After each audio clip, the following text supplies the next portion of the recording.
നിങ്ങളെല്ലാവരെയും വീണ്ടും ഒരു പ്രാവശ്യം കൂടെ ദൈവനാമത്തിൽ ഇന്നത്തെ ആരാധനയിലേക്ക് സ്വാഗതം ചെയ്യുന്നു. ഈ ആരാധന കേൾക്കുന്നവരും മറ്റുള്ളവരെ കേൾപ്പിക്കുന്നവരും ഇതിൽ പങ്കുചേരുന്നവരും അനുഗ്രഹിക്കപ്പെട്ടവരായി തീരട്ടെ എന്ന് ആഗ്രഹിക്കുന്നു, പ്രാർത്ഥിക്കുന്നു. അപ്പോൾ ദൈവത്തെ ആരാധിക്കാം. ദൈവം ആത്മാവാകുന്നു, അവനെ നമസ്കരിക്കുന്നവർ ആത്മാവിലും സത്യത്തിലും നമസ്കരിക്കണം. നമ്മുടെ പിതാവായ ദൈവത്തിങ്കൽ നിന്നും കർത്താവായ യേശുക്രിസ്തുവിൽ നിന്നും നമുക്ക് കൃപയും സമാധാനം ഉണ്ടാകട്ടെ. ഇത് യഹോവ ഉണ്ടാക്കിയ ദിവസം, ഇന്ന് നാം സന്തോഷിച്ച് ആനന്ദിക്കാം. ദൈവം നമ്മുടെ സങ്കേതവും ബലവുമാകുന്നു, കഷ്ടങ്ങളിൽ അവൻ ഏറ്റവും അടുത്ത തുണയായിരിക്കുന്നു. കർത്താവേ, ഞങ്ങളുടെ അധരങ്ങളെ തുറക്കണമേ, എന്നാൽ ഞങ്ങളുടെ വായ് നിന്റെ സ്തുതിയെ വർണ്ണിക്കും. പിതാവിനും പുത്രനും പരിശുദ്ധാത്മാവിനും മഹത്വം ഉണ്ടാകട്ടെ, ആദിയെങ്കിലും എപ്പോഴും എന്നേക്കുമുള്ള പ്രകാരം തന്നെ. ആമേൻ. നമുക്ക് പ്രാർത്ഥിക്കാം. സർവശക്തനായ ദൈവമേ, നിനക്ക് സകല ഹൃദയങ്ങളും തുറന്നിരിക്കുന്നവയും സകല ആഗ്രഹങ്ങളും അറിയപ്പെട്ടവയും നിന്നിൽ നിന്ന് രഹസ്യങ്ങളൊന്നും മറവല്ലാത്തതുമാകുന്നുവല്ലോ. ഞങ്ങൾ നിന്നെ പൂർണ്ണമായി സ്നേഹിപ്പാനും നിന്റെ പരിശുദ്ധാമത്തെ യോഗ്യമായി മഹത്വപ്പെടുത്തുവാനും നിന്റെ പരിശുദ്ധാത്മാവിന്റെ വിശ്വാസത്താൽ ഞങ്ങളുടെ ഹൃദയങ്ങളെ നിലവുകളെ ഞങ്ങളുടെ കർത്താവായ യേശുക്രിസ്തു മൂലം വെടിപ്പാക്കണമേ. ആമേൻ. നമ്മുടെ കർത്താവായ യേശുക്രിസ്തു അരുളി ചെയ്തത്, ഇസ്രായേലേ കേൾക്ക, നമ്മുടെ ദൈവമായ കർത്താവ് കർത്താവാകുന്നു. നിന്റെ ദൈവമായ കർത്താവിന് നീ പൂർണ്ണ ഹൃദയത്തോടും പൂർണ്ണാത്മാവോടും പൂർണ്ണ മനസ്സോടും പൂർണ്ണ ശക്തിയോടും കൂടെ സ്നേഹിക്കേണ്ടതാകുന്നു. ഇതാകുന്നു ഒന്നാമത്തെ കൽപ്പന. രണ്ടാമത്തേത് അതിനോട് സമം, അതായത് നിന്റെ കൂട്ടുകാരൻ നിന്നെ പോലെ തന്നെ സ്നേഹിക്കണം. ഇവയിൽ വലുതായി വേറെ കൽപ്പനയുമില്ല. ഈ രണ്ട് കൽപ്പനകളിൽ സകലനായ പ്രമാണവും പ്രവാചകന്മാരും അടങ്ങിയിരിക്കുന്നു. കർത്താവേ, ഞങ്ങളോട് കരുണയുണ്ടായി ഈ കൽപ്പനയെ കാപ്പാൻ ഞങ്ങളുടെ ഹൃദയങ്ങളെ വണക്കണമേ. നമുക്ക് പാപമില്ല എന്ന് നാം പറയുന്നുവെങ്കിൽ നമ്മെ തന്നെ വഞ്ചിക്കുന്നു. സത്യം നമ്മളില്ലാതെയായി. നമ്മുടെ പാപങ്ങളെ ഏറ്റു പറയുന്നുവെങ്കിൽ ദൈവം നമ്മോട് പാപങ്ങളെ ക്ഷമിച്ച് സകല അനീതിയും പോക്കി നമ്മെ ശുദ്ധീകരിപ്പാൻ തക്കോണം വിശ്വസ്തനും നീതിമാനുമാകുന്നുവെന്ന് വിശുദ്ധ തിരുവെഴുത്ത് നമ്മെ പഠിപ്പിക്കുന്നു.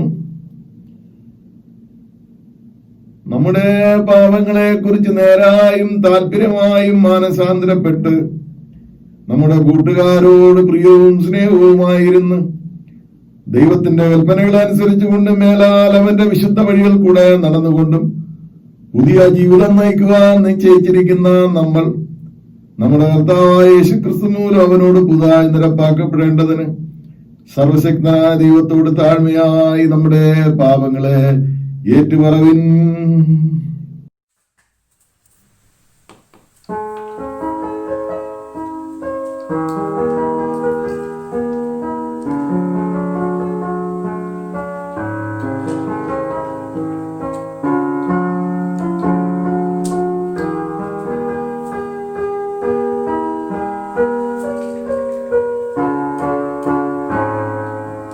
രോഗങ്ങൾ, ദുഃഖങ്ങൾ, കഷ്ടങ്ങൾ വന്നാലും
പ്രാർത്ഥിക്കാം. സ്വർഗസ്ഥ പിതാവേ, ഞങ്ങൾ നിനക്കും ഞങ്ങളുടെ അയൽക്കാർക്കും വിരോധമായി പാപം ചെയ്തിരിക്കുന്നു എന്ന് ഏറ്റു പറയുന്നു. ഞങ്ങൾ പ്രകാശത്തിലല്ല ഇരുട്ടിലത്രേ നടന്നിരിക്കുന്നത്. ഞങ്ങൾ കർത്താവിന് നാം ഉച്ചരിക്കുന്നെങ്കിലും ഞങ്ങൾ അനീതി വിട്ടകന്നിട്ടില്ല. ഞങ്ങളോട് കരുണയുണ്ടാകണമേ. യേശുക്രിസ്തു ഞങ്ങളുടെ സകല പാപങ്ങളും ഞങ്ങളോട് ക്ഷമിക്കണമേ. നിന്റെ പരിശുദ്ധാത്മാവിനാൽ ഞങ്ങളെ വെടിപ്പാക്കണമേ. ഞങ്ങളുടെ മനോസാക്ഷികളെ ഉണർത്തണമേ. മറ്റുള്ളവരോട് ഹൃദയപൂർവ്വം ക്ഷമിപ്പാൻ തക്ക പ്രാപ്തി ഞങ്ങൾക്ക് നൽകണമേ. നിന്റെ നാമത്തിന്റെ മഹത്വത്തിനായി ജീവന്റെ പുതുക്കത്തിൽ മേലാൽ നിന്നെ സേവിപ്പാൻ ഞങ്ങൾക്ക് കൃപ നൽകണമെന്ന് ഞങ്ങളുടെ കർത്താവായ യേശുക്രിസ്തു മൂലം ഞങ്ങൾ അപേക്ഷിക്കുന്നു. ആമേൻ. അധ്വാനിക്കുന്നവരും ഭാരം ചുമക്കുന്നവരുമായുള്ളവരെ എല്ലാവരും എന്റെ അടുക്കൽ വരുവിൻ, ഞാൻ നിങ്ങളെ ആശ്വസിപ്പിക്കും. ക്രിസ്തേശു പാപികളെ രക്ഷിപ്പാൻ ലോകത്തിൽ വന്നു എന്നുള്ളത് വിശ്വാസവും എല്ലാവരും അംഗീകരിപ്പാൻ യോഗ്യമായ വചനം തന്നെ. ഒരുത്തൻ പാപം ചെയ്തുവെങ്കിലോ നീതിമാനായ യേശുക്രിസ്തു എന്ന കാര്യസ്ഥൻ നമുക്ക് പിതാവിന്റെ അടുക്കലുണ്ട്. അവൻ നമ്മുടെ പാപങ്ങൾക്ക് പ്രായശ്ചിത്തമാകുന്നു.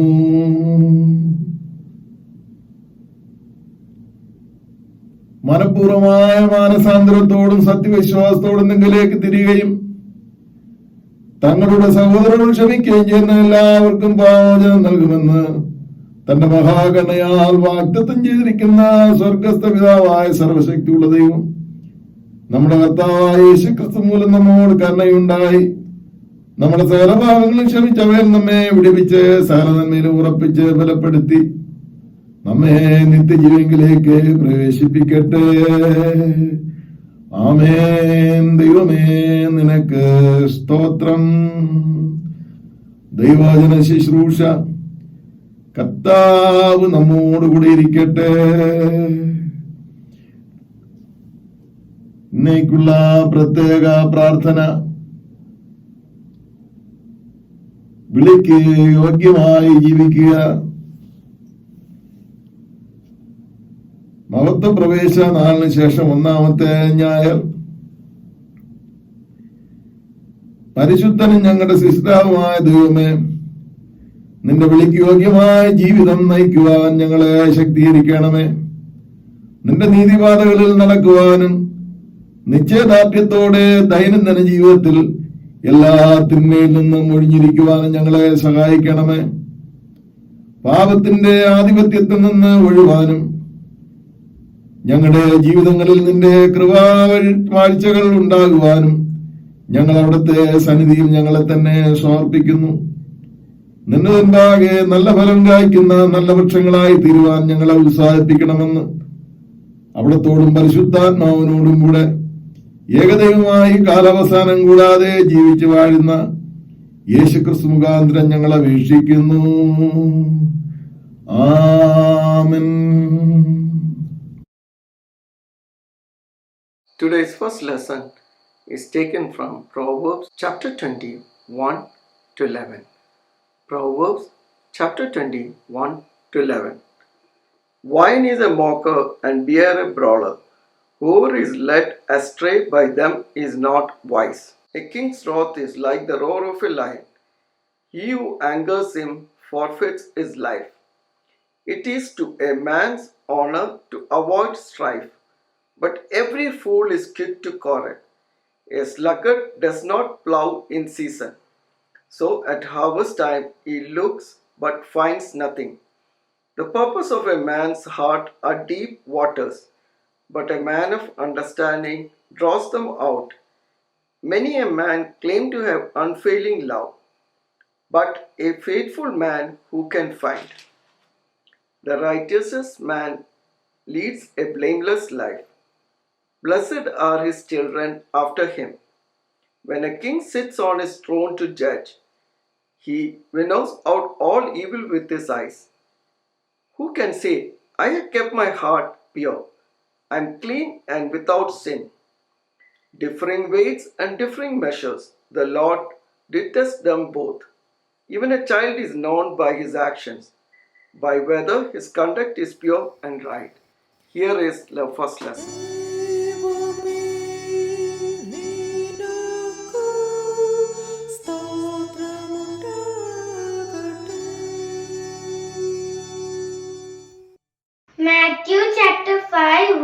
3:12.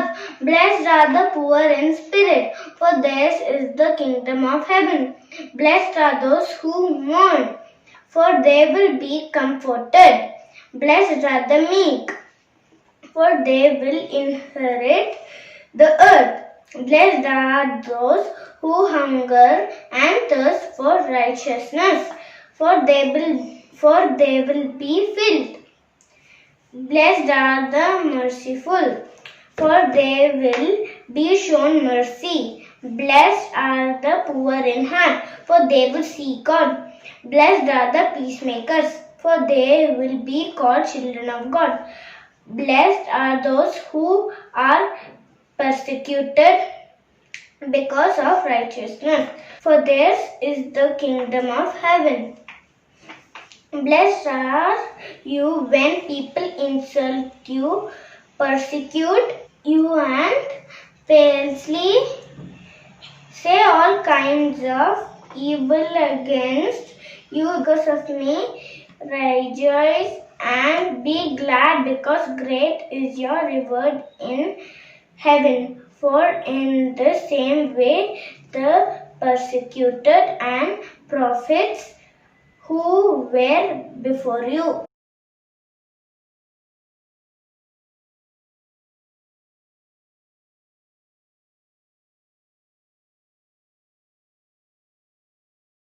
സാം 14 സങ്കീർത്തനം 14 നമുക്ക് വാക്യപ്രതിവാക്യമായി വായിക്കാം. ദൈവമില്ല എന്ന് മൂഢൻ തന്റെ ഹൃദയത്തിൽ പറയുന്നു. അവർ വഷളന്മാരായി മ്ലേച്ഛത പ്രവർത്തിക്കുന്നു. നന്മ ചെയ്യുന്നവൻ ആരുമില്ല. ദൈവത്തെ അന്വേഷിക്കുന്ന ബുദ്ധിമാനുണ്ടോ എന്ന് കാണുവാൻ യഹോവ സ്വർഗത്തിൽ നിന്ന് മനുഷ്യപുത്രന്മാരെ നോക്കുന്നു. എല്ലാവരും വഴിതെറ്റി ഒരുപോലെ കൊള്ളരുതാത്തവരായി തീർന്നു. നന്മ ചെയ്യുന്നവനില്ല, ഒരുത്തൻ പോലുമില്ല. നീതികേട് പ്രവർത്തിക്കുന്നവർ ആരും അറിയുന്നില്ലയോ? അപ്പം തിന്നുന്നത് പോലെ അവർ എന്റെ ജനത്തെ തിന്നുകളയുന്നു. യഹോവയോട് അവർ പ്രാർത്ഥിക്കുന്നില്ല. അവർ അവിടെ അത്യന്തം ഭയപ്പെട്ടു. യഹോവ നീതിമാന്മാരുടെ തലമുറയിൽ ഉണ്ടല്ലോ. നിങ്ങൾ ദരിദ്രന്റെ ആലോചനയ്ക്ക് ഭംഗം വരുത്തുന്നു, എന്നാൽ യഹോവ അവന്റെ സങ്കേതമാകുന്നു. നമുക്ക് ചേർന്ന് വായിക്കാം. സിയോനിൽ നിന്ന് ഇസ്രായേലിന്റെ രക്ഷ വന്നെങ്കിൽ യഹോവ തന്റെ ജനത്തിന്റെ സ്ഥിതി മാറ്റുമ്പോൾ യാക്കോബ് സന്തോഷിക്കുകയും ഇസ്രായേൽ ആനന്ദിക്കുകയും ചെയ്യും. പിതാവിനും പുത്രനും പരിശുദ്ധാത്മാവിനും മഹത്വം ഉണ്ടാകട്ടെ. ആദിയിൽ ഇപ്പോഴും ഇതേക്കുള്ള പ്രകാരം തന്നെ. ആമേൻ. ഇന്നത്തേക്ക് നിശ്ചയിച്ചിരിക്കുന്ന രണ്ടാം വേദഭാഗം റോമർക്കെഴുതിയ ലേഖനം 6-ാം അധ്യായം 12 മുതൽ 21 വരെയുള്ള ദൈവവചനം കേട്ടുകൊള്ളുവിൻ. Romance chapter 6 versus 12-21. ആകയാൽ പാപം നിങ്ങളുടെ മർത്യശരീരത്തിൽ അതിൻ്റെ മോഹങ്ങളെ അനുസരിക്കുമാറ് ഇനി വാഴരുത്. നിങ്ങളുടെ അവയവങ്ങളെ അനീതിയുടെ ആയുധങ്ങളായി പാപത്തിന് സമർപ്പിക്കുകയും അരുത്. നിങ്ങളെ തന്നെ മരിച്ചിട്ട് ജീവിക്കുന്നവരായും നിങ്ങളുടെ അവയവങ്ങളെ നീതിയുടെ ആയുധങ്ങളായും ദൈവത്തിന് സമർപ്പിച്ചുകൊള്ളുവിൻ. നിങ്ങൾ ന്യായപ്രമാണത്തിനല്ല കൃപയ്ക്കത്രേ അധീനരാകയാൽ പാപം നിങ്ങളിൽ കർത്തൃത്വം നടത്തുകയില്ലല്ലോ. എന്നാൽ എന്തോ ന്യായപ്രമാണത്തിനല്ല കൃപയ്ക്കത്രേ അധീനരാകിയാൽ നാം പാപം ചെയ്യുക എന്നോ ഒരു നാളും അരുത്. നിങ്ങൾ ദാസന്മാരായി അനുസരിപ്പാൻ നിങ്ങളെ തന്നെ സമർപ്പിക്കുകയും നിങ്ങൾ അനുസരിച്ച് പോരുകയും ചെയ്യുന്നവനോ ദാസന്മാർ ആകുന്നു എന്നോ അറിയുന്നില്ലയോ? ഒന്നുകിൽ മരണത്തിനായി പാപത്തിൻ്റെ ദാസന്മാർ, അല്ലെങ്കിൽ നീതിക്കായി അനുസരണത്തിൻ്റെ ദാസന്മാർ തന്നെ. എന്നാൽ നിങ്ങൾ പാപത്തിൻ്റെ ദാസന്മാർ ആയിരുന്നുവെങ്കിലും നിങ്ങളെ പഠിപ്പിച്ച ഉപദേശരൂപത്തെ ഹൃദയപൂർവ്വം അനുസരിച്ചു പാപത്തിൽ നിന്നു സ്വാതന്ത്ര്യം ലഭിച്ചു നീതിക്കു ദാസന്മാരായി തീർന്നതുകൊണ്ടു ദൈവത്തിനു സ്തോത്രം. നിങ്ങളുടെ ജഡത്തിൻ്റെ ബലഹീനത നിമിത്തം ഞാൻ മാനുഷരീതിയിൽ പറയുന്നു. നിങ്ങളുടെ അവയവങ്ങളെ അധർമ്മത്തിനായി അശുദ്ധിക്കും അധർമ്മത്തിനും അടിമകളാക്കി സമർപ്പിച്ചതുപോലെ ഇപ്പോൾ നിങ്ങളുടെ അവയവങ്ങളെ വിശുദ്ധീകരണത്തിനായി നീതിക്കു അടിമകളാക്കി സമർപ്പിപ്പിൻ. നിങ്ങൾ പാപത്തിനു ദാസന്മാരായിരുന്നപ്പോൾ നീതിയെ സംബന്ധിച്ചു സ്വതന്ത്രരായിരുന്നുവല്ലോ. നിങ്ങൾക്കു അന്ന് എന്തൊരു ബലമുണ്ടായിരുന്നു. ഇപ്പോൾ നിങ്ങൾക്ക് ലജ്ജ തോന്നുന്നതു തന്നെ അതിൻ്റെ അവസാനം മരണമല്ലോ. ഇവിടെ രണ്ടാം വേദഭാഗം വായിച്ചവസാനിച്ചു.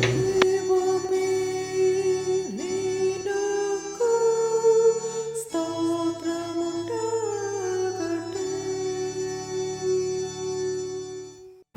1 Corinthians chapter 13 verses 1 to 13. If I speak in the tongues of men or of angels, but do not have love, I am only a resounding gong or a clanging cymbal. If I have the gift of prophecy and can fathom all mysteries and all knowledge, and if I have a faith that can move mountains, but do not have love, I am nothing. If I give all I possess to the poor and give over my body to hardship that I may boast, but do not have love, I gain nothing. Love is patient, love is kind. It does not envy, it does not boast. It is not proud. It does not dishonor others. It is not self-seeking. It is not easily angered. It keeps no record of wrongs.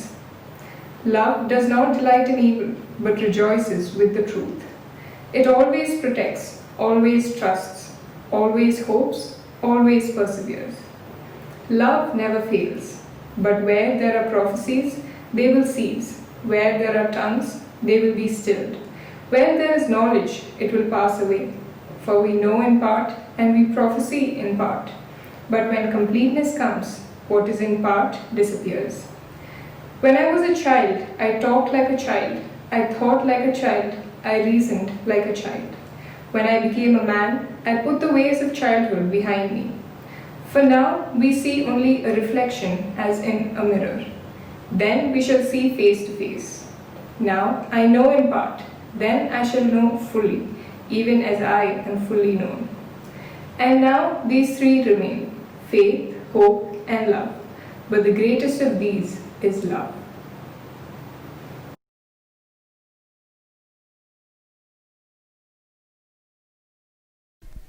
സുവിശേഷം വിശുദ്ധ മത്തായി എഴുതിയ സുവിശേഷം 7-ാം അധ്യായം 16 മുതൽ 23 വരെയുള്ള വാക്യങ്ങൾ. The Gospel according to St. Matthew chapter 7 verses 16 to 23. അവരുടെ ഫലങ്ങളാൽ നിങ്ങൾക്ക് അവരെ തിരിച്ചറിയാം. മുള്ളുകളിൽ നിന്ന് മുന്തിരിപ്പഴവും ഞെരിഞ്ഞിലുകളിൽ നിന്ന് അത്തിപ്പഴവും പറിക്കുമാറുണ്ടോ? നല്ല വൃക്ഷമൊക്കെ നല്ല ഫലം കായ്ക്കുന്നു, ആകാത്ത വൃക്ഷമോ ആകാത്ത ഫലം കായ്ക്കുന്നു. നല്ല വൃക്ഷത്തിന് ആകാത്ത ഫലവും ആകാത്ത വൃക്ഷത്തിന് നല്ല ഫലവും കായ്പാൻ കഴിയുകയില്ല. നല്ല ഫലം കായ്ക്കാത്ത വൃക്ഷമൊക്കെയും വെട്ടി തീയിലിടുന്നു. ആകയാൽ അവരുടെ ഫലത്താൽ നിങ്ങൾ അവരെ തിരിച്ചറിയും. എന്നോട് കർത്താവേ കർത്താവേ എന്ന് പറയുന്നവൻ ഏവനുമല്ല, സ്വർഗസ്ഥനായ എൻ്റെ പിതാവിൻ്റെ ഇഷ്ടം ചെയ്യുന്നവൻ അത്രേ സ്വർഗരാജ്യത്തിൽ കടക്കുന്നത്. കർത്താവേ കർത്താവേ, നിന്റെ നാമത്തിൽ ഞങ്ങൾ പ്രവചിക്കുകയും നിന്റെ നാമത്തിൽ ഭൂതങ്ങളെ പുറത്താക്കുകയും നിന്റെ നാമത്തിൽ വളരെ വീര്യപ്രവർത്തികൾ പ്രവർത്തിക്കുകയും ചെയ്തില്ലയോ എന്ന് പലരും ആ നാളിൽ എന്നോട് പറയും. അന്ന് ഞാൻ അവരോട്, ഞാൻ ഒരു നാളും നിങ്ങളെ അറിഞ്ഞിട്ടില്ല, അധർമ്മം പ്രവർത്തിക്കുന്നവരെ എന്നെ വിട്ടു പോകുവിൻ എന്ന് തീർത്തു പറയും.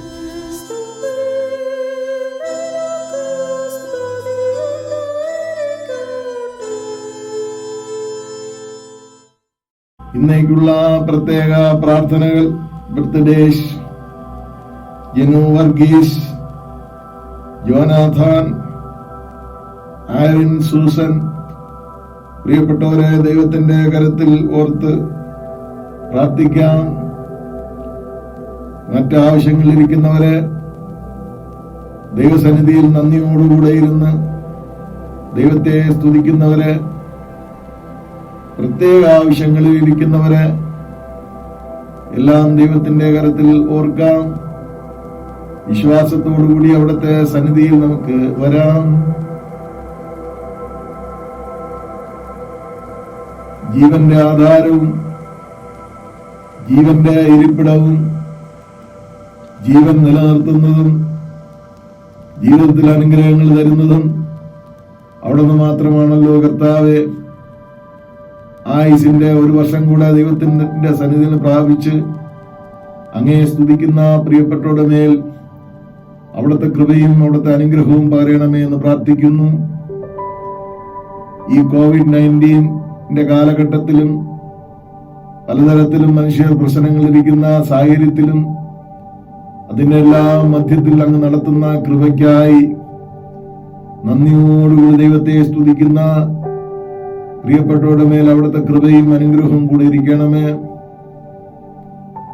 രോഗത്തിലും ദുരിതത്തിലും ഭാരത്തിലുമായിരിക്കുന്നവരും കിടരോഗികളായിരിക്കുന്നവരും കണ്ണുനീരിന്റെ അവസ്ഥയിലായിരിക്കുന്നവരും മാനസികമായ പിരിമുറുക്കത്തിലായിരിക്കുന്നവരും സാമ്പത്തികമായ ബുദ്ധിമുട്ടുകൾ അനുഭവിക്കുന്നവരും പലതരത്തിലുള്ള അസ്വസ്ഥതകൾ അനുഭവിക്കുന്നവരുമായ എല്ലാ പ്രിയപ്പെട്ടവരെയും അവിടുത്തെ കരത്തിലേക്ക് തരുന്നു. അവിടുത്തെ വചനത്തെ അയച്ച് അവരെ അനുഗ്രഹിക്കണമേ. ഞങ്ങളെയും ആരാധിക്കുന്ന എല്ലാ സമൂഹത്തെയും സകല മനുഷ്യരെയും ഈ ലോകത്തെയും സർവശക്തിയുള്ള ദൈവത്തിന്റെ കരത്തിൽ തരുന്നു. അവിടുത്തെ ആശ്വാസം അവിടുത്തെ മക്കൾ കണ്ടെത്തുവാൻ അങ്ങ് സഹായിക്കണമേ എന്ന് ഞങ്ങളോട് പ്രാർത്ഥിക്കുന്നു. യേശുവിന്റെ നാമത്തിൽ ഞങ്ങളുടെ പ്രാർത്ഥന കേൾക്കണമേ. ആമേൻ.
പ്രാർത്ഥിക്കാം. വചനം ജഡമായി തീർന്നു, കൃപയും സത്യവും നിറഞ്ഞവനായി മനുഷ്യരുടെ ഇടയിൽ പാർത്തു എന്ന് ഞങ്ങൾ ദൈവത്തിന്റെ വചനത്തിൽ നിന്ന് വായിക്കുന്നു. വചനത്തിന് തനിയെ പ്രവർത്തിക്കാനുള്ള ശക്തിയുണ്ട് എന്ന് ഞങ്ങൾ അറിയുന്നു. വചനം ദൈവത്തിന്റെ സാന്നിധ്യമാണ് എന്ന് മനസ്സിലാക്കുന്നു. അങ്ങനെയെങ്കിൽ അവിടുത്തെ സാന്നിധ്യം കൊണ്ട് അടിയനും ദൈവത്തിന്റെ വചനം കേൾക്കുന്ന എല്ലാവരും നിറയുവാൻ അങ്ങ് സഹായിക്കണമേ എന്ന് പ്രാർത്ഥിക്കുന്നു. അത് വെറുതെ ഇരിക്കുകയില്ല, അത് പ്രവർത്തിക്കും എന്ന് ഞങ്ങൾ അറിയുന്നു. ആ നല്ല ദാനത്തിനായും കൃപയ്ക്കായും സ്തോത്രം. ഇന്നും അങ്ങ് അനുഗ്രഹിക്കണമേ. അടിയന്റെ നാവോട് മാത്രമല്ല ഞങ്ങളെല്ലാവരുടെയും ചിന്തകളോടും കൂടെ അങ്ങിരിക്കണമെന്ന് യേശുവിന്റെ നാമത്തിൽ ഞങ്ങൾ അപേക്ഷിക്കുന്നത് കൃപയോടുകൂടി കേൾക്കണമേ. ആമേൻ.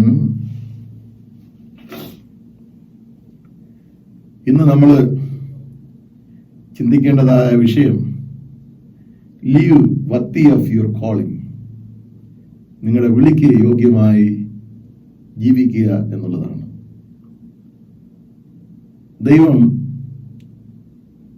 ദൈവത്തിന്റെ പ്രവൃത്തിക്ക് വേണ്ടി, ദൈവത്തെ ആരാധിക്കുവാൻ വേണ്ടി, ദൈവത്തോട് കൂടെ ആയിരിക്കുവാൻ വേണ്ടി, ദൈവത്തിന്റെ സാക്ഷ്യത്തിന് വേണ്ടി ജനത്തെ വിളിച്ചുകൊണ്ടിരിക്കുന്നു. വിളിക്കും അവരുടെ ദൗത്യത്തിനും പ്രത്യേകതകൾ ഉണ്ട് എങ്കിലും അവരുടെ വിളിക്ക് യോഗ്യമായി ജീവിക്കണം എന്ന് ദൈവത്തിന്റെ വചനം നമ്മോട് നിഷ്കർഷിക്കുന്നു. ഇന്നത്തെ 14-ാം സങ്കീർത്തനം തന്നെ നാം വീക്ഷിക്കുമ്പോൾ ലോകത്തിൽ മനുഷ്യരുടെ ഇടയിൽ പ്രബലപ്പെട്ടു വരുന്ന അനീതിയെക്കുറിച്ചാണ് അവിടെ പ്രതിപാദിക്കുന്നത്. അതിനെതിരായി പ്രവർത്തിക്കുവാൻ ജനം ശ്രമിക്കുന്നുണ്ടോ എന്ന് ദൈവം ശ്രദ്ധിക്കുന്നു. ഇത് മുഴു ലോകത്തിലുള്ള ആളുകളുടെയും പ്രതികരണമായി നമുക്ക് കണക്കാക്കാം. മനുഷ്യൻ നന്മ ചെയ്യാത്തതും വഷളന്മാരായി നടക്കുന്നതും അവന്റെ ഹൃദയത്തിൽ ദൈവമില്ലാത്തത് കൊണ്ടാണ്. വേറൊരു വിധത്തിൽ പറഞ്ഞാൽ, ഒരുവനിൽ ദൈവമുണ്ട് എങ്കിൽ അവന്റെ പ്രവൃത്തികളാൽ അത് വെളിപ്പെടും. ആ വെളിപ്പെടലിലൂടെ ദൈവത്തിന്റെ നാമവും മഹത്വപ്പെടും എന്ന് നാം അറിയുന്നു. ഇന്നത്തെ സങ്കീർത്തനം 14-ാമത്തെ സങ്കീർത്തനമാണല്ലോ.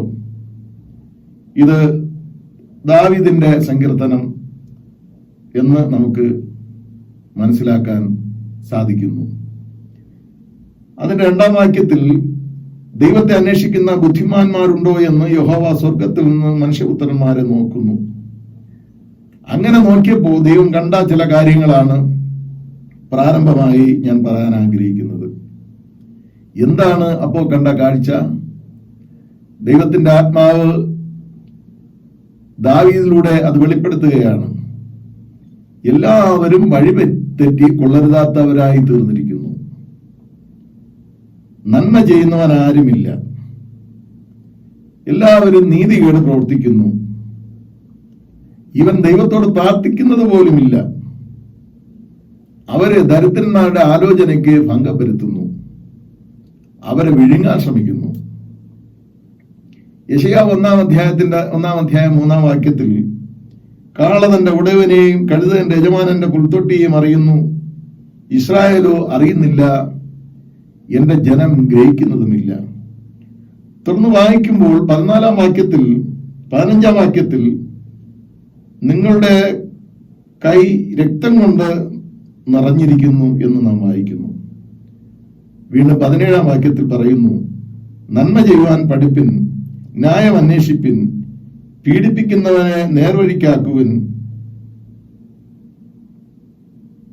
അനാഥന് ന്യായം നടത്തിക്കൊടുപ്പിൻ, വിധവയ്ക്ക് വേണ്ടി വ്യവഹരിപ്പിൻ തുടങ്ങിയ ജനത്തിനു വേണ്ടി, കഷ്ടപ്പെടുന്ന ജനത്തിനു വേണ്ടി ചെയ്യുവാനുള്ള കാര്യങ്ങളെ കുറിച്ച് വളരെ വ്യക്തമായി യെശയ്യാ പ്രവാചകൻ തന്റെ പ്രാരംഭ ലേഖനത്തിൽ വിവരിക്കാനായി, വെളിപ്പെടുത്താനായി ശ്രമിക്കുന്നു. റോമാലേഖനം 3-ാം അധ്യായം 23-ാം വാക്യത്തിൽ നമുക്ക് വളരെ പരിചയമുള്ള ഒരു വചനമാണ്. ഒരു വ്യത്യാസവുമില്ല, എല്ലാവരും പാപം ചെയ്തു ദൈവതേജസ്സില്ലാത്തവരായി തീർന്നു. ഇന്ന് നമ്മൾ വായിക്കേണ്ട വേദഭാഗത്തിൽ സദൃശവാക്യങ്ങളിൽ ശലോമൻ ചോദിക്കുന്ന ഒരു ചോദ്യമുണ്ട്. ഇത് വളരെ പ്രസക്തമായ ചോദ്യമാണ്. മനുഷ്യൻ ആത്മപരിശോധന ചെയ്യേണ്ടതായ ഒരു ചോദ്യമാണ്. ഇതെല്ലാ മനുഷ്യരുടെയും അവസ്ഥയാണ്. ഇങ്ങനെ ആത്മപരിശോധന നടത്തി അവൻ ഉത്തരം കണ്ടെത്തേണ്ട ഒരു വചനമാണ് ഇവിടെ സദൃശവാക്യത്തിൽ ശലോമൻ പറയുന്നത്. നാം ഇങ്ങനെ വായിക്കുന്നു, 20-ാം അധ്യായം 9-ാം വാക്യം, ഞാൻ എന്റെ ഹൃദയത്തെ ശുദ്ധീകരിച്ച് പാപം ഒഴിഞ്ഞ് നിർമ്മലനായിരിക്കുന്നു എന്ന് ആർക്ക് പറയാം? ഒരു ചോദ്യമാണ്. അങ്ങനെയെങ്കിൽ all have sinned and come short of the glory of God.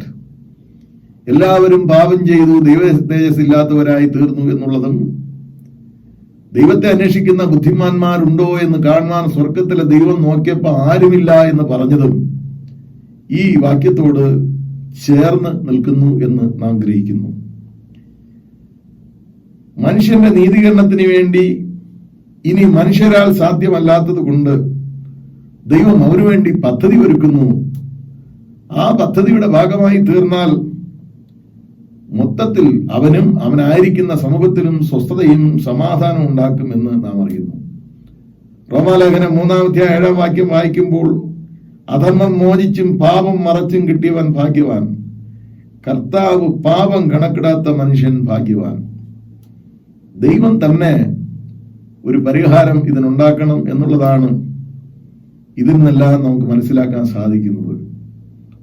കാരണം മനുഷ്യന്റെ പ്രവൃത്തികൾ അത്രമാത്രം വേദനാജനകമായി തീർന്നു, അത്രമാത്രം ദൈവമായുള്ള ബന്ധത്തിൽ അകന്ന് പോയി എന്ന് നാം ഗ്രഹിക്കുന്നു.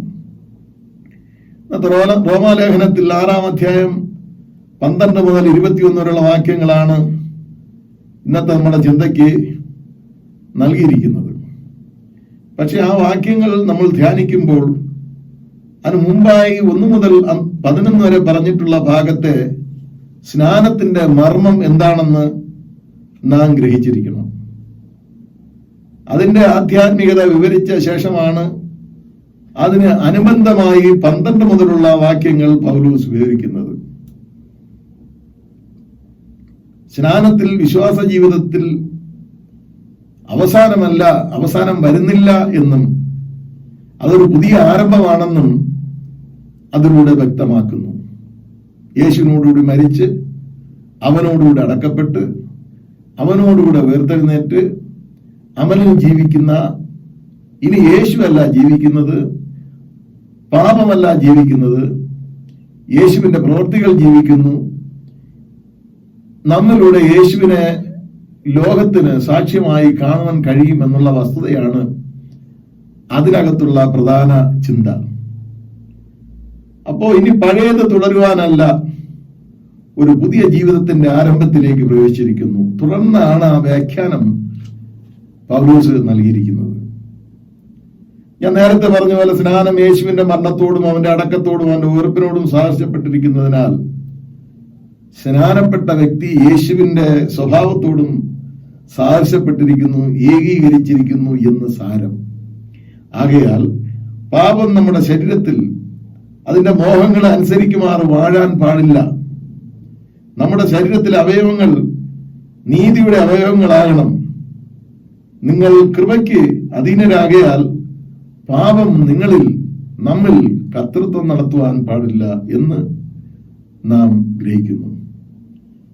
അതുകൊണ്ട് ചില ആളുകൾക്കെങ്കിലും ഈ തത്വം അറിയാം. അവർ ആ രീതിയിൽ ജീവിക്കുന്നത് കൊണ്ട് ആയിരിക്കും എന്റെ 18-ാം വാക്യത്തിൽ പൗലോസ് പ്രത്യേകം സ്തോത്രം പറയുന്നു. പഠിപ്പിച്ച ഉപദേശം അനുസരിച്ച് പാപത്തിൽ നിന്ന് സ്വാതന്ത്ര്യം ലഭിച്ച് നീതിക്ക് ദാസന്മാരായി തീർന്നത് കൊണ്ട് ദൈവത്തിന് സ്തോത്രം എന്ന് 18-ാം വാക്യത്തിൽ രേഖപ്പെടുത്തുന്നു. അതുകൊണ്ട് നിങ്ങളുടെ അവയവങ്ങളെ വിശദീകരണത്തിനായി നീതിക്ക് അടിമകളായി സമർപ്പിപ്പിൻ. ഒരു കാലത്ത് പാപത്തിന് അടിമകളായി സമർപ്പിച്ചു. ഇപ്പോഴും സ്നാനം കഴിഞ്ഞതിന് ശേഷം അടിമകളായി സമർപ്പിക്കണം. പാപത്തിനല്ല, നീതിക്ക് വേണ്ടി അടിമകളായി സമർപ്പിക്കുക. വിശുദ്ധീകരണത്തിന് വേണ്ടി അടിമകളായി സമർപ്പിക്കുക.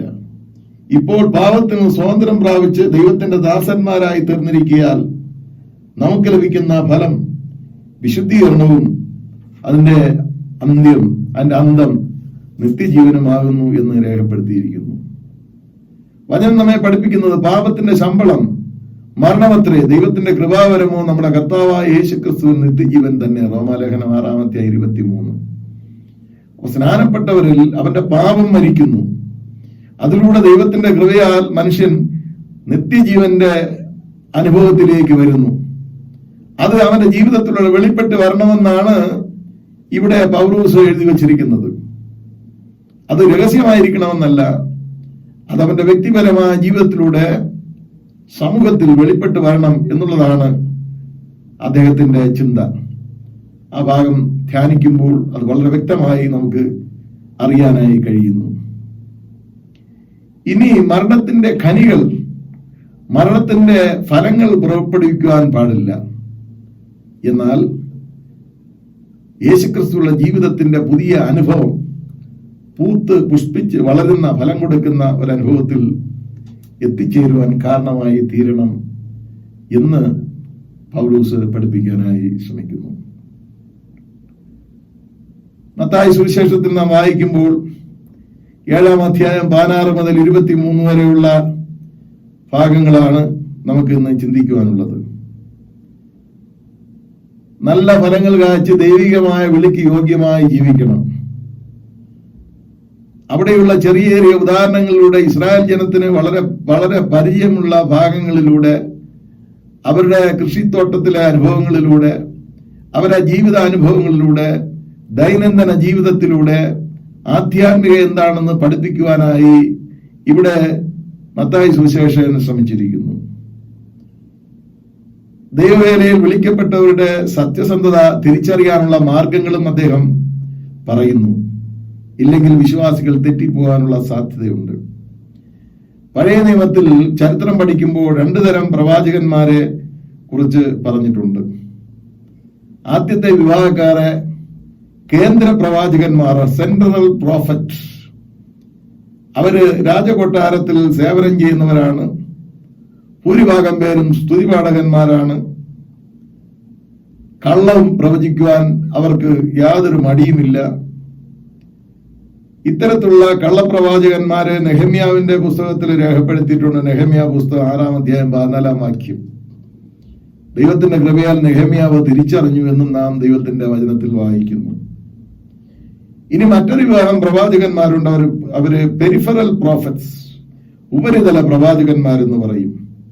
അവർ സാധാരണക്കാരുടെ പാർശ്വവൽക്കപ്പെട്ടവരുടെ പക്ഷം നിന്ന് സത്യത്തിന് നീതിക്കും വേണ്ടി നിലകൊള്ളുന്നവർ എന്ന് നാം വായിക്കുന്നു.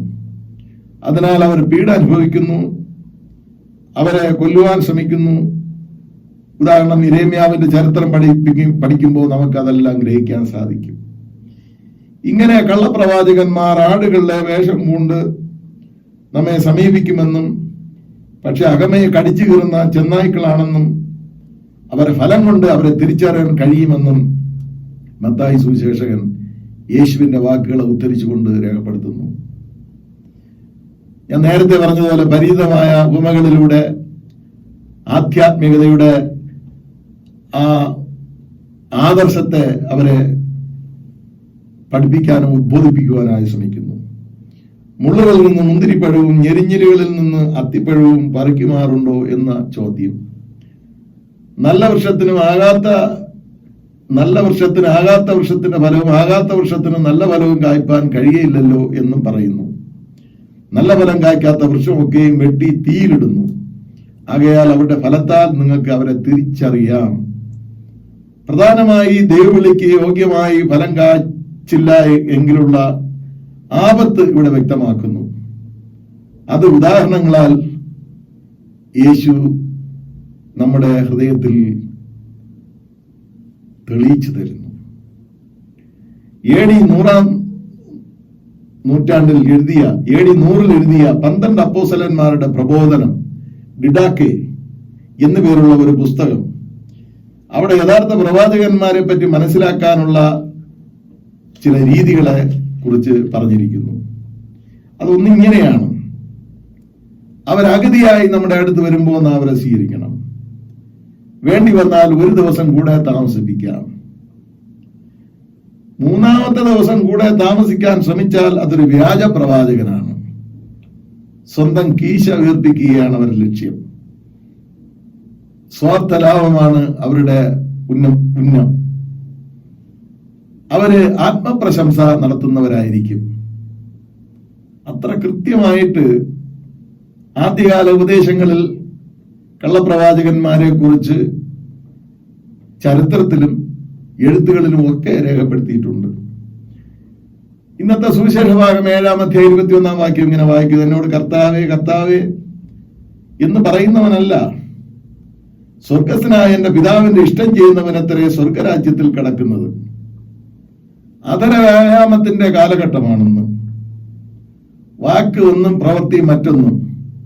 അത് പല അനുഭവങ്ങളിലൂടെയും നിങ്ങൾ മനസ്സിലാക്കിയിട്ടുണ്ട്. പത്രദ്വാര നിങ്ങൾ ഗ്രഹിച്ചിട്ടുണ്ട്. ഞാൻ അതിനെക്കുറിച്ച് വളരെ വലുതായിട്ട് വ്യാഖ്യാനിക്കുവാനായി ശ്രമിക്കുന്നില്ല. ആരാധന എന്ന് പറയുന്നത് എന്താണ്? ദൈവത്തിന്റെ ഹിതം നിറവേറ്റുന്നതാണ്. കുറെ ശബ്ദം ഉണ്ടാക്കുന്നതല്ല. ശബ്ദം വേണ്ട എന്ന് ഞാൻ പറയുന്നില്ല. വാക്കുകളുടെ എക്സസൈസ് അല്ല, വാചകമേളകളല്ല, മനുഷ്യന്റെ വേദനകളെ വിറ്റ് കാശാക്കുന്ന രീതിയുമല്ല, അന്തരംഗത്തിൽ നിന്ന് ഉയരാതെ അതരത്തിൽ നിന്ന് വരുന്ന ചില നിലവിളികളുമല്ല. ഇത് വാക്കുകളുടെ ഏറ്റക്കുറച്ചിൽ കൊണ്ട് നടത്തേണ്ട ഒന്നും അല്ല.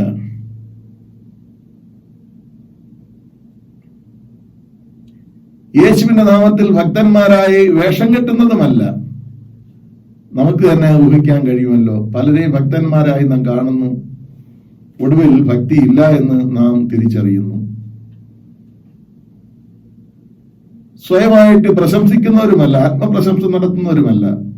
അതിനും വാക്യമുണ്ട്. തുടർന്നുള്ള വാക്യം വായിക്കുമ്പോൾ നമുക്ക് ഗ്രഹിക്കാം. ദൈവത്തിന്റെ നാമത്തിൽ ദൈവം പ്രവർത്തിച്ചാൽ പ്രശംസ ദൈവത്തിനാണ്, നമുക്കല്ല. യേശുവിന്റെ നാമത്തിൽ ഞങ്ങൾ വീര്യപ്രവൃത്തികളും ഭൂതോച്ചാരണം നടത്തുന്നു എന്ന് ദൈവിക പ്രവൃത്തിയുടെ ഭാഗമായി പല സ്ഥലത്തും പലരും പരസ്യപ്പെടുത്തുന്നതും തങ്ങളെ തന്നെ മുൻനിർത്തി കാണിക്കുന്നതും നാം മനസ്സിലാക്കിയിട്ടുള്ള കാര്യമാണ്. ഇങ്ങനെ വ്യാജസിദ്ധന്മാർ, വ്യാജ ഡോക്ടർമാർ, ദൈവനാമത്തിലെ പറ്റിപ്പുകാർ, നീതിയും ന്യായവും നടത്താതെ ജനത്തെ കൊള്ളയടിക്കുന്ന, ദൈവത്തിന്റെ നാമത്തിൽ പ്രവർത്തിച്ചിരിക്കുന്ന സ്ഥാപനങ്ങൾ ഇങ്ങനെ പോകുന്നു. പട്ടികകൾ ഇതൊക്കെ നാം വളരെ ഗ്രഹിച്ചിരിക്കണം. കാരണം നമ്മുടെ പ്രവൃത്തികളാൽ ദൈവത്തെ വെളിപ്പെടുത്തണം. നമ്മൾ പറയുന്നത് നമ്മുടെ പ്രവൃത്തികളിൽ വരണം. അങ്ങനെയുള്ളവരെയാണ് യേശുക്രിസ്തു ഇവിടെ സൂചിപ്പിക്കുന്നത്. പ്രവൃത്തികളിലൂടെ ദൈവത്തെ വെളിപ്പെടുത്തണം. യേശു ശിഷ്യന്മാരെ പറഞ്ഞയച്ചു. ലൂക്കോസ് 10-ാം അധ്യായത്തിൽ അവർ പോയി, വലിയ അത്ഭുതങ്ങളെല്ലാം നടന്നു. അവർ തിരിച്ചു വന്നു. വലിയ അത്ഭുതമായിരുന്നു കർത്താവ്. ഭൂതങ്ങളെല്ലാം പുറത്തായി, രോഗിക്കെല്ലാം സൗഖ്യമുണ്ടായി. ഈ മിഷണറി യാത്ര വളരെ നന്നായിരുന്നു എന്ന് അവർ പറഞ്ഞപ്പോൾ യേശു പറഞ്ഞു, ഭൂതങ്ങൾ നിങ്ങൾക്ക് കീഴടങ്ങുന്നതില്ല, നിങ്ങളുടെ പേർ സ്വർഗത്തിൽ എഴുതിയിരിക്കുന്നതിൽ സന്തോഷിക്കുന്നു. എത്ര ശ്രദ്ധിക്കേണ്ടതായ വാക്കുകളാണ് നമുക്ക് യേശുവിലൂടെ മനസ്സിലാക്കാൻ സാധിക്കുന്നത്. നിർഭാഗ്യമെന്ന് പറയട്ടെ, ഇന്ന് ആളുകൾ വികാരങ്ങളുടെയും ഇത്തരത്തിലുള്ള ഐ എം സോറി ഈ വാക്ക് പറയും, ഇത്തരത്തിലുള്ള എക്സസൈസിന്റെയും പിന്നാലെ ആളുകൾ പോയിക്കൊണ്ടിരിക്കുന്നു. അവർ പറയുന്നു ഇതാണ് ആധ്യാത്മികതയെന്ന്. പക്ഷെ യേശു പറയുന്നു, നിന്റെ ജീവിതത്തിൽ യേശുവിനെ വെളിപ്പെടുത്തണം. അതാണ് ആധ്യാത്മികതയെന്ന് യേശു പഠിപ്പിക്കാനായി ശ്രമിക്കുന്നു. മഹാത്മാഗാന്ധിയുടെ ഒരു സുപ്രധാന ശൈലിയെക്കുറിച്ച് എനിക്ക് ഒരു പുസ്തകത്തിൽ വായിക്കാനായി സാധിച്ചു. ഏതോ ഒരു സമയത്ത് ഒരു പ്രസംഗത്തിൽ ഞാൻ സൂചിപ്പിക്കുകയും ചെയ്തു. അത് ഞാൻ പറയാൻ ആഗ്രഹിക്കുകയാണ്. നിങ്ങളുടെ വിശ്വാസം ചിന്തകളായി മാറണം. വിശ്വാസം നിങ്ങളുടെ ചിന്തകളായി മാറണം. നിങ്ങളുടെ ചിന്തകൾ വാക്കുകളായി മാറണം. നിങ്ങളുടെ വാക്കുകൾ പ്രവൃത്തികളായി പരിഗണിക്കണം. നിങ്ങളുടെ പ്രവൃത്തികൾ ശീലങ്ങളായി മാറണം. നിങ്ങളുടെ ശീലങ്ങൾ മൂല്യങ്ങളായി മാറണം. നിങ്ങളുടെ മൂല്യങ്ങൾ നിങ്ങളുടെ ഭാഗധേയമായി, സമൂഹത്തിലുള്ള നിങ്ങളുടെ ഭാഗധേയമായി രൂപാന്തരപ്പെടണം എന്ന് പറഞ്ഞിരിക്കുന്നു. എത്ര നമ്മുടെ പ്രവൃത്തികളെ കുറിച്ച് അത് സമൂഹത്തിന്റെ രൂപാന്തരത്തിന്റെ ഭാഗമായി തീരണമെന്ന് പറയുന്ന എത്രയോ അർത്ഥവത്തായ രീതിയാണ് ഈ ഉദാഹരണത്തിലൂടെ നാം ഗ്രഹിക്കാൻ കഴിയുന്ന, നാം മനസ്സിലാക്കുന്നത്. ദൈവവേലകളിൽ ഞാൻ നേരത്തെ പറഞ്ഞതുപോലെ ദൈവത്തിന്റെ വേലകളിലും ദൈവം നൽകിയിരിക്കുന്ന കൃപാവരങ്ങളിലും വളരെ വ്യത്യാസമുണ്ട്. എഫെസ്യ ലേഖനം 4-ാം അധ്യായം 11 പറയുന്നു, അവർ ചിലരെ അപ്പോസ്തലന്മാരായും ചിലരെ പ്രവാചകന്മാരായും ചിലർ സുവിശേഷകന്മാരായും ചിലർ ഇടയന്മാരായും ചിലരെ ഉപദേഷ്ടാക്കന്മാരുമായും നിയമിച്ചിരിക്കുന്നു. എഫെസ്യ 4:11. അതുപോലെ തന്നെ 1 കൊരിന്ത്യർ ലേഖനം 12-ാം അധ്യായം 28-ാം വാക്യം, ദൈവം സഭയിൽ 1-ാമത് അപ്പോസ്തലന്മാർ, 2-ാമത് പ്രവാചകന്മാർ, 3-ാമത് ഉപദേഷ്ടാക്കന്മാർ, ഇങ്ങനെ ഓരോരുത്തരെ നിയമിക്കുകയും പിന്നെ 31 വരെയുള്ള വാക്യങ്ങളിൽ വിവിധ രോഗശാന്തി നൽകിയിരിക്കുന്നു. ഞാൻ രോഗശാന്തി ഒന്നും ഇല്ല എന്ന് പറയുന്നില്ല. രോഗശാന്തി, വീര്യപ്രവൃത്തി ചെയ്യാനുള്ള വരം, പ്രവചനവരം, ഭാഷാവരം, പ്രാർത്ഥിക്കാനുള്ള വരം തുടങ്ങി ധാരാളം വരങ്ങൾ അവിടെ രേഖപ്പെടുത്തിയിട്ടല്ലാത്തതും കൊടുക്കുവാനുള്ള വരം, ഇങ്ങനെ അനേകം വരങ്ങൾ മനുഷ്യർക്ക് നൽകിയിരിക്കുന്നു, ശുശ്രൂഷയിൽ നൽകിയിരിക്കുന്നു. എന്നിട്ട് അവിടെ പൗലോസ് പറയുകയാണ്, എന്താ പറയുന്നു? അതിൽ ശ്രേഷ്ഠമായ മാർഗം പറഞ്ഞു തരാം. എന്നിട്ട് ശ്രേഷ്ഠ വരങ്ങളെ വാഞ്ചിക്കാൻ പറയുന്നു. ഇതൊക്കെ വരങ്ങളാണ്. ശ്രേഷ്ഠ വരത്തെ വാഞ്ചിക്കുവാൻ പറയുന്നു. അതിന്റെ ശേഷം പറയുന്നു, അതിന്റെ ശേഷം ശ്രേഷ്ഠമായ മാർഗം പറഞ്ഞു തരാമെന്ന് പറഞ്ഞിട്ടാണ് 1 കൊരിന്ത്യർ 13-ാം അധ്യായം എഴുതുന്നത്. അപ്പൊ എന്താണ് ശ്രേഷ്ഠമായ വരം? എല്ലാം ഉണ്ട്. വലിയ വിശ്വാസമുണ്ട്, മലകളെ നീക്കാൻ തക്ക വിശ്വാസമുണ്ട്, എല്ലാം ഉണ്ട്. പക്ഷേ സ്നേഹമില്ല എങ്കിൽ ഒന്നുമില്ല. ആരാധനയുണ്ട്. ശരീരം അതായത് ദൈവത്തിന് വേണ്ടി ചുട്ടുകൊടുക്കുവാനുള്ള ആ വിശ്വാസമുണ്ട്. പക്ഷെ സ്നേഹമില്ലെങ്കിലോ ഉണ്ട്. 13-ാം അധ്യായം 1 കൊരിന്ത്യർ 13:13 പറയുന്നു, ആകയാൽ വിശ്വാസം, പ്രത്യാശ, സ്നേഹം ഇവ മൂന്നും നിലനിൽക്കുന്നു. ഇവയെ വലുതോ സ്നേഹം തന്നെ. ദൈവത്തിന്റെ സ്നേഹം വെളിപ്പെട്ടതാണ് കാൽവരി ക്രൂശ്. ദൈവത്തിന്റെ സ്നേഹം വെളിപ്പെടുന്നതാണ് ശുശ്രൂഷ. ദൈവത്തിന്റെ സ്നേഹം വെളിപ്പെടുന്നതാണ് നമ്മുടെ സമൂഹത്തിലെ ശുശ്രൂഷകൾ. ആ സ്നേഹം വെളിപ്പെട്ടു വന്നില്ല എങ്കിൽ അത് ദൈവത്തിന് ഇഷ്ടകരമായ പ്രവൃത്തി അല്ല എന്ന് നമുക്ക് വ്യക്തമായി ഗ്രഹിക്കാനായിട്ട് സാധിക്കും. അതുകൊണ്ട് നമ്മുടെ ആരാധനയും നമ്മുടെ വിളിയും നമ്മുടെ ആരാധനയുടെ ആഫ്റ്റർ എഫക്ട് അത് സ്നേഹമാണ്. നമ്മുടെ ദൗത്യം സ്നേഹം പ്രകടിപ്പിക്കുക എന്നുള്ളതാണ്, മറ്റുള്ളവരിലേക്ക് പകരുക എന്നുള്ളതിന് വളരെ ആഴമുണ്ട്. അതിനെക്കുറിച്ച് ഈ തരണത്തിൽ ഞാൻ എക്സ്പ്ലെയിൻ ചെയ്യാനായിട്ട് ശ്രമിക്കുന്നില്ല. അതുകൊണ്ട് നമ്മുടെ വിളിക്ക് യോഗ്യമായി ദൈവം നമ്മെ ഏൽപ്പിച്ചിരിക്കുന്ന ആ ദൗത്യത്തിന് യോഗ്യമായി നാം ഏറ്റെടുത്തിരിക്കുന്ന സ്നാനത്തിന് യോഗ്യമായി, വീണ്ടും പാപത്തിലേക്കല്ല, വീണ്ടും വിശുദ്ധിയിലേക്ക് യോഗ്യമായി ജീവിക്കുവാനായി നാം ശ്രമിക്കേണ്ടത് ഏറ്റവും ആവശ്യമാണ്. ദൈവത്തെ അന്വേഷിക്കുന്ന ബുദ്ധിമാന്മാരുണ്ടോ എന്ന് സ്വർഗത്തിലെ ദൈവം ഭൂമിയിലോട്ട് നോക്കുമ്പോൾ, കർത്താവ്, ഞാൻ അതിൻ്റെ ഭാഗമാണ്, എൻ്റെ പാർട്ടാണ്. എനിക്ക് സ്വയമായി ഒന്നും ചെയ്യാൻ കഴിയില്ല. എന്നെ നീ ശക്തിപ്പെടുത്തണം. അത് ചെയ്യുവാനുള്ള ശക്തി എനിക്ക് തരണം. സഭയ്ക്ക് അത് ചെയ്യുവാനുള്ള ശക്തി തരണം. അങ്ങനെ എന്നെ വെളിപ്പെടുത്തുവാൻ ഞങ്ങൾക്ക് സഹായിക്കണമെന്നുള്ള പ്രാർത്ഥനയോടുകൂടി നമുക്ക് മുമ്പോട്ട് പോകാം. ദൈവത്തിന്റെ പരിശുദ്ധാത്മാവ് നമ്മൾ എല്ലാവരെയും സഹായിക്കുമാറാകട്ടെ. ആമേൻ. നമുക്ക് പ്രാർത്ഥിക്കാം. നാം കേട്ടതായ ദൈവത്തിന്റെ വചനത്തെ നമുക്ക് ഓർക്കാം. കർത്താവെ, വളരെ ബുദ്ധിമുട്ടുള്ള ഒരു ശുശ്രൂഷയിലാണ് ഞങ്ങളെ വിളിച്ചിരിക്കുന്നത്. നിന്റെ കൃപയും അനുഗ്രഹവും പരിശുദ്ധാത്മാവിന്റെ പ്രേരണയും ഇല്ല എങ്കിൽ ഞങ്ങൾക്കത് ചെയ്യാൻ കഴിയില്ല. അതുകൊണ്ടാണ് ഞങ്ങളുടെ പിന്നാലെ അങ്ങ് നടന്ന്, ശിഷ്യന്മാരുടെ പിന്നാലെ അങ്ങ് നടന്ന് ഇപ്പോഴും ദൈവത്തിന്റെ പരിശുദ്ധാത്മാവിലൂടെ ഞങ്ങളെ പ്രേരിപ്പിച്ചുകൊണ്ടിരിക്കുന്നത്. ആ ദൗത്യം ചെയ്യുവാനുള്ള ഭാഗ്യം ഞങ്ങൾക്ക് തരണമേ എന്ന് പ്രാർത്ഥിക്കുന്നു. ഫലങ്ങളിലൂടെ അങ്ങ് വെളിപ്പെടുത്തുവാൻ, പ്രവൃത്തിയിലൂടെ അങ്ങ് വെളിപ്പെടുത്തുവാൻ, കർത്താവെ പ്രത്യേകിച്ച് സ്നേഹം വെളിപ്പെടുത്തുവാൻ, ആത്യന്തികമായി കർത്താവെ അവിടുത്തെ സ്നേഹം ലോകത്തിന് വെളിപ്പെടുത്തുവാൻ, അങ്ങനെ ലോകം അങ്ങയെ കാണുവാൻ ഞങ്ങളെ സഹായിക്കണമേ. ഞങ്ങളെ അങ്ങ് മറക്കണമേ കർത്താവെ. എല്ലാ ജനത്തെയും അങ്ങ് അനുഗ്രഹിക്കണമേ, ആസ്വദിക്കണമേ. യേശുവിന്റെ നാമത്തിൽ ഞങ്ങളുടെ പ്രാർത്ഥന കേൾക്കണമേ. ആമേൻ. സർവശക്തനായ പിതാവായി ആകാശത്തെയും ഭൂമിയെയും സൃഷ്ടിച്ചവനായ ദൈവത്തിൽ ഞാൻ വിശ്വസിക്കുന്നു. അവന്റെ ഏകപുത്രനായി നമ്മുടെ കർത്താവായ യേശുക്രിസ്തുവിലും ഞാൻ വിശ്വസിക്കുന്നു. ഇവൻ പരിശുദ്ധാത്മാവിനാൽ കന്യമറിയിൽ ഉൽപ്പാദിക്കപ്പെട്ട് ജനിച്ച് പൊന്തിയോസ് പിലാത്തോസിന്റെ കീഴിൽ കഷ്ടപ്പെട്ടു, ക്രൂശിക്കപ്പെട്ടു, മരിച്ച് അടക്കപ്പെട്ടു. അവൻ പാതാളത്തിലേക്ക് ഇറങ്ങി 3-ാം ദിവസം മരിച്ചവരിൽ നിന്ന് പിന്നെയും ഉയർത്തെഴുന്നേറ്റു. അവൻ സ്വർഗത്തിലേക്ക് കയറി സർവശക്തന്റെ പിതാവായ ദൈവത്തിന്റെ വലത്ത് ഭാഗത്തിരിക്കുന്നു. അവിടെ നിന്ന് അവൻ ജീവനുള്ളവരെയും മരിച്ചവരെയും ന്യായം വിധിപ്പാൻ വരികയും ചെയ്യും. പരിശുദ്ധാത്മാവിലും ഞാൻ വിശ്വസിക്കുന്നു. വിശുദ്ധ കത്തോലിക്ക സഭയിലും വിശുദ്ധന്മാരുടെ സംസർഗത്തിലും പാപമോചനത്തിലും ശരീരത്തിന്റെ പുനരുത്ഥാനത്തിലും നിത്യജീവനിലും ഞാൻ വിശ്വസിക്കുന്നു. ആമേൻ. മധ്യസ്ഥ പ്രാർത്ഥനയ്ക്കായി നമുക്ക് തലകളെ വണക്കാം.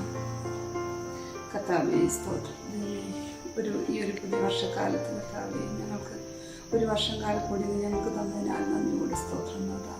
ദൈവമേ, ഈ വിശുദ്ധ ദിവസത്തിൽ കർത്താവെ, ഞങ്ങൾ ഓരോരോ സ്ഥാനത്തായിരുന്നു അവിടുത്തെ ആരാധിക്കുന്നുള്ളൂ. കർത്താവെ, അവിടെ ഞങ്ങളോട് കൂടെ ഇരുന്ന് ദൈവമേ, ഒരു കഴിഞ്ഞ വർഷക്കാലം ഞങ്ങളെ ഇത്രത്തോളം അതിശയമായി നടത്തിയതിനാൽ നന്ദിയോട് സ്തോത്രം. അവിടുന്ന് കൂടെ ഇരിക്കുന്ന വലിയ കൃപകൾക്കായി നന്ദിയോട് സ്തോത്രം. ഞങ്ങളോട് കൂടെ പലരും ദൈവമേ ലോകത്തിൽ നിന്ന് മാറ്റപ്പെട്ടിരുന്നു. കർത്താവേ, വേദനയിലും വേർപാടിലും ദൈവമേ രോഗത്തിലും ഒക്കെ ഞങ്ങൾ കടന്നുപോയപ്പോഴൊക്കെ ദൈവമേ അവിടുത്തെ കൃപയും സാന്നിധ്യവും ഞങ്ങളോട് കൂടെ എത്രത്തോളം നടത്തിയതിനാൽ നന്ദിയോട് സ്തോത്രം. അവിടുന്ന് ഇനിയും ഒരു പുതിയ വർഷക്കാലം പ്രത്യാശയോടെ ജീവിക്കാൻ ഞങ്ങൾ എല്ലാവരെയും ഒരുക്കണമെന്നാണ്.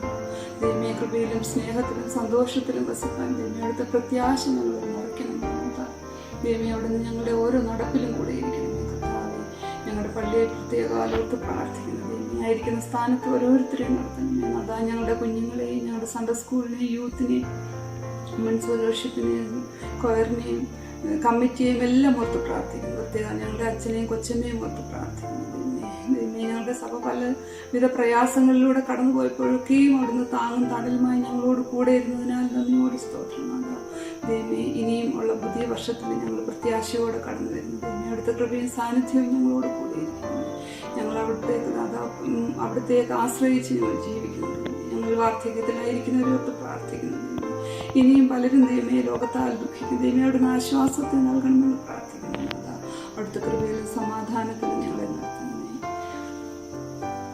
നമുക്ക് രണ്ടാമത്തെ ലിത്താനി പറയാം.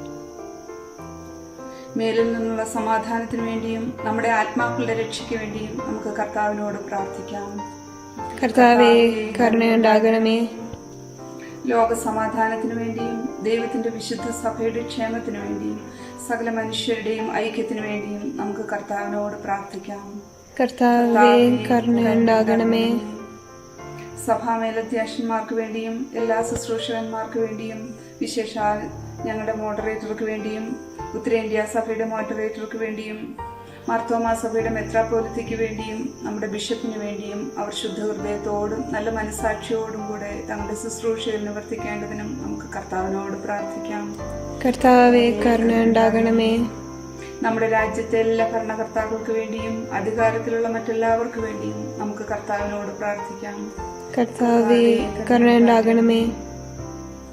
രോഗികൾക്കും കഷ്ടപ്പെടുന്നവർക്കും ദുഃഖിതർക്കും മരിക്കാറായവർക്കും വേണ്ടി നമുക്ക് കർത്താവിനോട് പ്രാർത്ഥിക്കാം. കർത്താവേ, കരുണയുണ്ടാകണമേ. അഗതികൾക്കും വിശന്നിരിക്കുന്നവർക്കും അനാഥർക്കും വിധവമാർക്കും പീഡ അനുഭവിക്കുന്നവർക്കും വേണ്ടി നമുക്ക് കർത്താവിനോട് പ്രാർത്ഥിക്കാം. കർത്താവേ, കരുണയുണ്ടാകണമേ.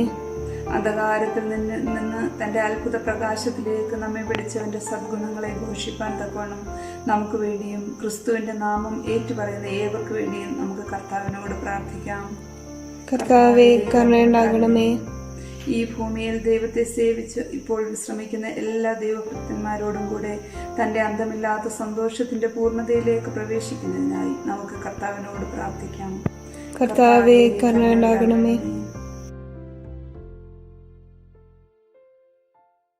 Almighty God, Father of all mercies, we thine unworthy servants do give thee most humble and hearty thanks for all thy goodness and loving kindness to us and to all men. We bless thee for our creation, preservation, and all the blessings of this life, but above all for thy inestimable love in the redemption of the world by our Lord Jesus Christ, for the means of grace and for the hope of glory. And we beseech thee, give us that due sense of all thy mercies, that our hearts may be unfeignedly thankful, and that we show forth thy praise, not only with our lips, but in our lives, by giving ourselves to thy service, and by walking before thee in holiness and righteousness all our days. Through Jesus Christ our Lord, to whom with thee and the Holy Spirit be all honor and glory, world without end. Amen. Glory be to God. Welcome one and all in the precious name of our Lord and Savior Jesus Christ. Mr. Daniel and Mrs. Susanna Daniel have been blessed with a grandson. It is also my pleasure to let you know that Ronald Jenu, son of Mr. Jenu Verghese and Mrs. Julie, was baptized last week. We shall be continuing our Power Hour prayer even in the weeks to come. We are also in talks with the Petra Park Association seeking permission to resume our worship at Petra Park. Kindly uphold these causes in your prayers, and thank you Achan, Rijo and family for helping us put this worship together. Thank you. God bless us all. സ്വർഗസ്ഥനായ ഞങ്ങളുടെ പിതാവേ, നിന്റെ നാമം വിശുദ്ധീകരിക്കപ്പെടണമേ. നിന്റെ രാജ്യം വരേണമേ. നിന്റെ ഇഷ്ടം സ്വർഗത്തിലെ പോലെ ഭൂമിയിലും ആകണമേ. ഞങ്ങൾക്ക് ആവശ്യമുള്ള ആഹാരം ഇന്ന് തരണമേ. ഞങ്ങളുടെ കടക്കാരോട് ഞങ്ങൾ ക്ഷമിച്ചിരിക്കുന്നത് പോലെ ഞങ്ങളുടെ കടങ്ങൾ ഞങ്ങളോട് ക്ഷമിക്കണമേ. ഞങ്ങളെ പരീക്ഷയിൽ കടത്താതെ ദുഷ്ടങ്കിൽ നിന്ന് ഞങ്ങളെ വിടുവിക്കണമേ. രാജ്യവും ശക്തിയും മഹത്വവും എന്നേക്കും നിനക്കുള്ളതല്ലോ. ആമേൻ. സമാധാനത്തോടുകൂടി ആശീർവാദം കൈക്കൊള്ളാം. ദൈവത്തിന്റെ കരുണയുള്ള കൃപയിലും കാവലിലും ഞങ്ങൾ നിങ്ങളെ എല്ലാവരെയും ഭരമേൽപ്പിക്കുന്നു. കർത്താവ് നിങ്ങളെ അനുഗ്രഹിച്ച് കാക്കുമാറാകട്ടെ. കർത്താവ് തിരുമുഖം നിങ്ങളുടെ മേൽ പ്രകാശിപ്പിച്ച് നിങ്ങളോട് കൃപയുള്ളവരാകട്ടെ. കർത്താവ് തിരുമുഖം നിങ്ങളുടെ മേൽ ഉയർത്തി നമുക്കെല്ലാവർക്കും സമാധാനം നൽകുമാറാകട്ടെ. പിതാവും പുത്രനും പരിശുദ്ധാത്മാവുമായുള്ള സർവശക്തനായ ദൈവത്തിന്റെ അനുഗ്രഹം നമ്മുടെ ഇടയിലുണ്ടായി നാം എല്ലാവരോടും കാലാവസാനം കൂടാതെ ഉണ്ടായിരിക്കുമാറാകട്ടെ. ആമേൻ.